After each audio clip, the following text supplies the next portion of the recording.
Have you ever felt the thrill of being part of a team that just clicks, or the frustration of one that completely falls apart? So in this episode, we are going to explore the powerful forces that shape our connections and drive us towards success or hold us back. So whether you're a leader, a team member, or simply just curious about how we connect, this episode promises to spark inspiration and ignite change. Welcome everybody. Welcome everybody. Welcome everybody. Welcome everybody. Welcome everybody. Welcome everybody. I am your host, John Espinosa. to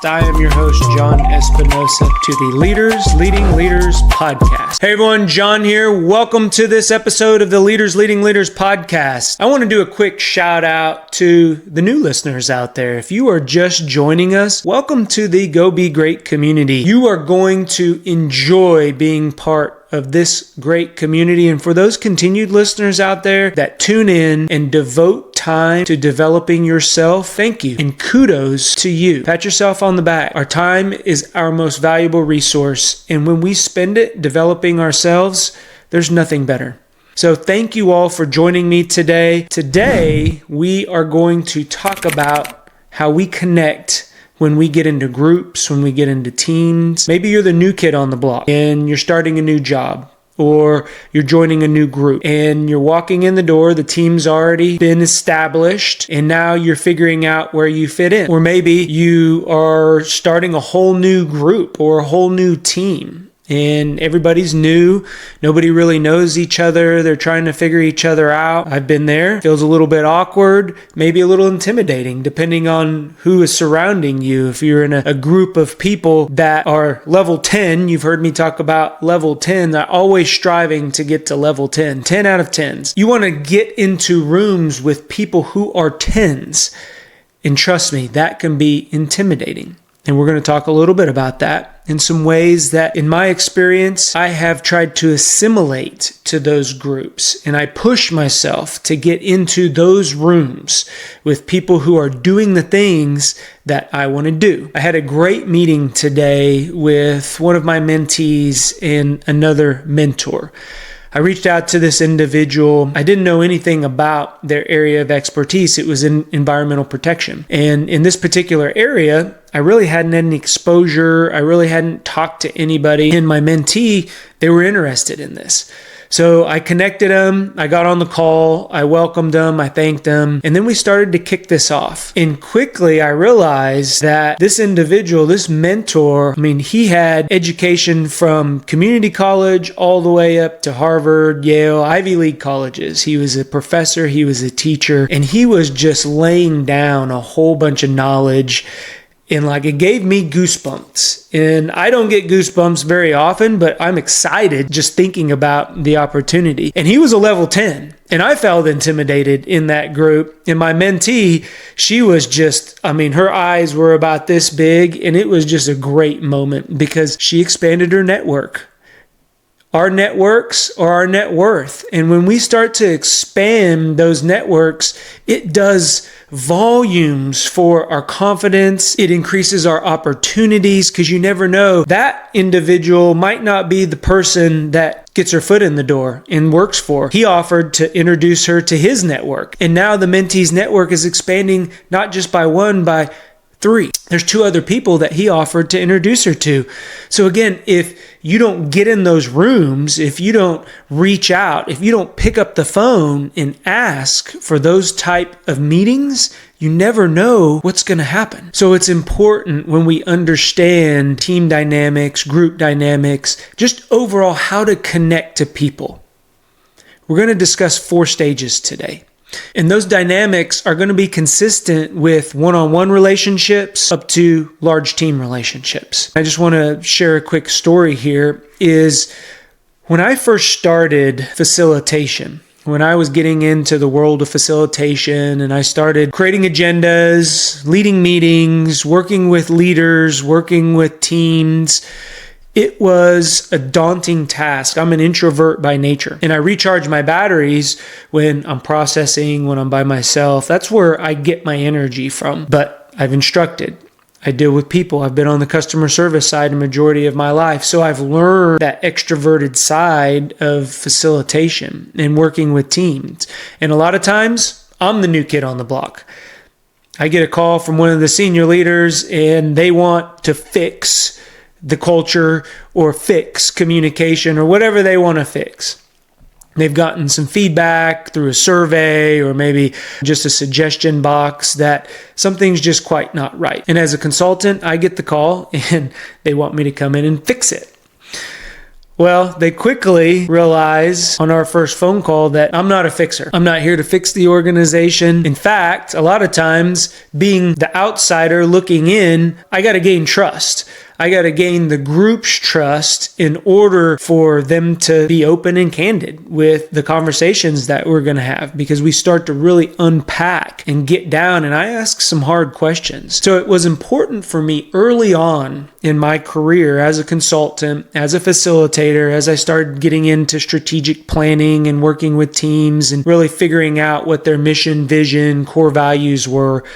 I had to assimilate myself into the groups. So these 4 stages that we're going to talk about, I've entered in the groups in one of these 4 stages. Sometimes I'm early on in the forming stage. It's a new team. They don't really know each other. Maybe 1 or 2 of them have worked with each other, or 1 or 2 of them have known each other from a personal side of the house. And this can go even for your teams, not even professional teams. This could be a relationship that you're in.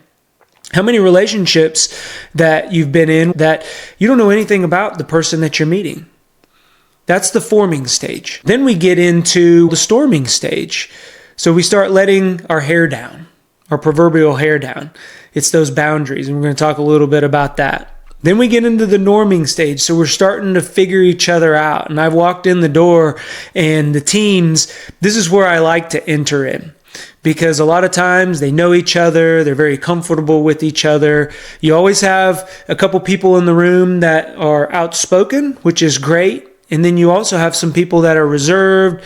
They're the thinkers, and those are the ones that I always direct questions to and try to pull things out or talk to on breaks. So we're going to talk about all those strategies. But that's the norming phase. And then they get into the performing phase. So a lot of times high-functioning teams, high-performing teams, or even those low-performing teams, they're performing. Whether it's high or low, just got to figure out where to balance out. Keep the competitive edge, keep that forward momentum going, but don't put your foot on the pedal so hard that you create burnout.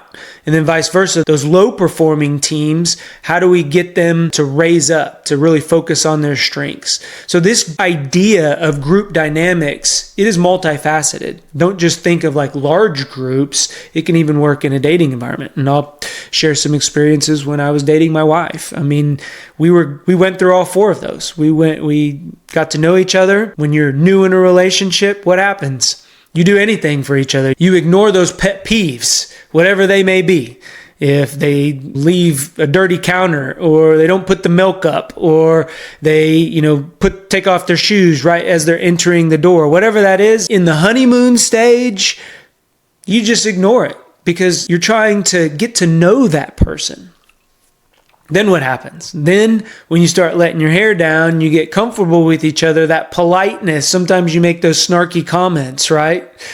And then when you get into that norming phase, you're figuring each other out. I mean, my wife and I can remember we moved in pretty quick after we met each other. She moved in my apartment, and then we finally got a house, duplex at that time, and we lived together. And it was a lot of figuring each other out. I hadn't lived with a significant other. That was my very first time to move in. That was a huge commitment for me.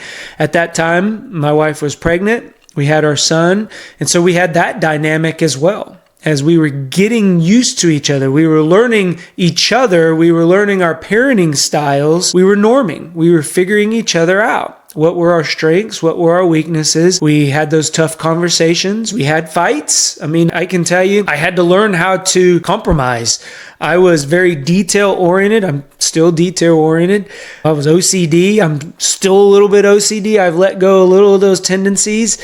And my wife, she's the exact opposite. She taught me how to be in the moment, and everything doesn't have to go planned. I don't have to have minute by minute plans.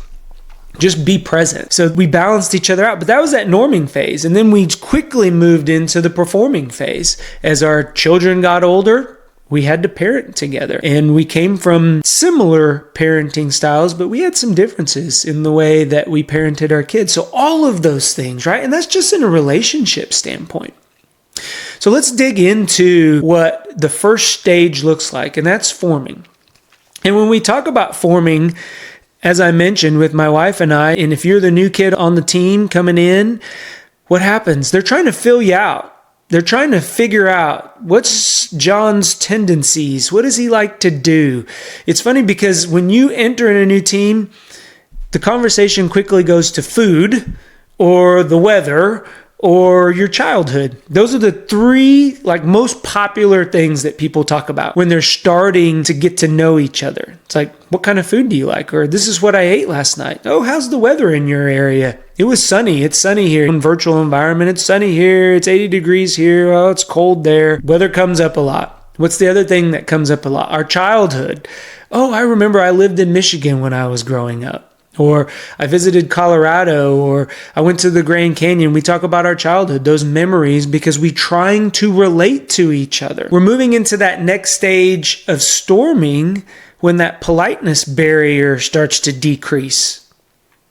Maybe you're in that stage right now with a significant other, or you're on a team, or you're on the board, or whatever that looks like. You're in a school group and you're working on a project, right? A final semester project. It's getting close to the end of the semester. So you're storming. Somebody's showing up late to the meeting. Somebody's showing up late to dinner. You ignored it in that first forming stage, but now it's getting on your nerves a little bit, isn't it? So are you going to say something? Probably in this storming stage is when those things are going to come out. Those comments that, hey, thanks for coming. Something like that, and they're 10 minutes late. I'm sure you all have been there. Can you kind of put yourself in these stages of a new relationship or a new team that you're being part of? So that's that storming area. One of the things that I've noticed when I walk into an organization and that group of individuals are in the storming phase, you get a lot of those sidebar conversations.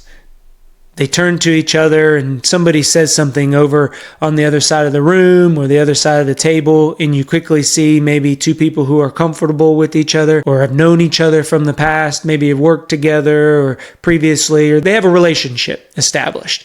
They start making comments. Or another tall tale sign of that storming is you'll just get a comment that I disagree. I mean, it is just plain out there. When somebody says something, they will say, I don't agree with what you just said. So those are the things that I have noticed with groups that are in storming, and it's very hard to dig into values, core values. But I like to start there, especially with the group that's storming, because it's normally early on in a group's formation that they've gotten through that honeymoon phase. Now they're getting into, okay, we're filling each other out. So when we identify values, I normally have them write down their personal values and then identify the values that they bring to the team. And then we talk about those. So my values may be trust. The value I bring to the team is that I'm dependable, and you tell me something to do, you can count on me to do it. Goes in line with that trust.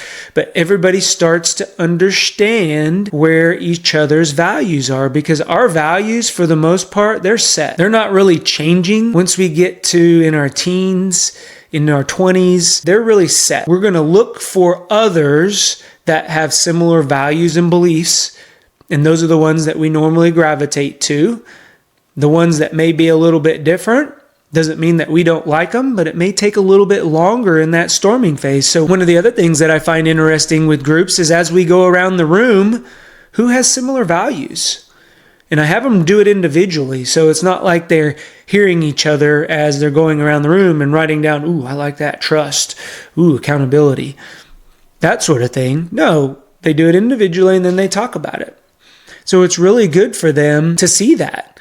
It may come up in their past experiences that they were on a team one time and somebody criticized them all the time. So now They don't speak up. That will come out in their values. They identify with compassion, with respect. A lot of times you'll hear people say respect, especially if they've been on teams and they don't feel as if they were respected, the lack of. So you can tell a lot in this storming phase. And that is my favorite time to come into a group, because I can at least start to guide that group in a direction to where they are going to work well together once they get past that storming phase, because now we've identified a set of core values. We've operationalized those values so we know how those look to each other. And then you get into that third stage, which is norming. And that's when the productivity really starts to kick in. Because in norming and storming, you're just filling each other out. So you're doing things. You may be a little more compassionate there, especially in that norming stage. When you get into that storming stage, you may be reserved and hold back and just do something just to get it done and not really have a comment to add to it.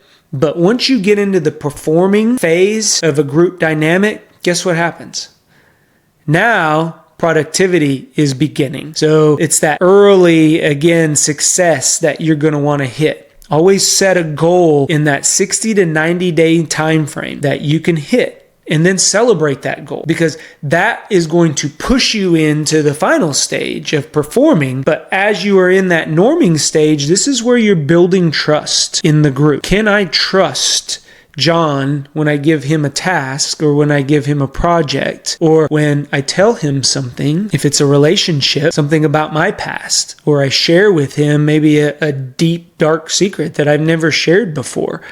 Can I trust John to keep that secret and not go blab it to his best friends? And then next time we're out with, amongst each other, guess what? That friend says, oh yeah, John told me about that time when you slipped on the ice in front of everybody and it was embarrassing to you.